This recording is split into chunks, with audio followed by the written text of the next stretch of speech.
guys. Tapos ng ating gawain. Kain tayo. Ang ulam ko pala ano, sayote with ginilin.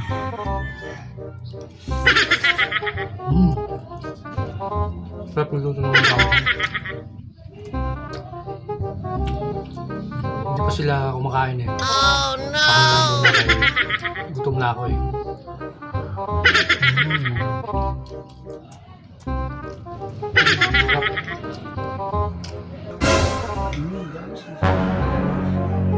Papa, naubos mo yung ulam! Ay, oo nga pala.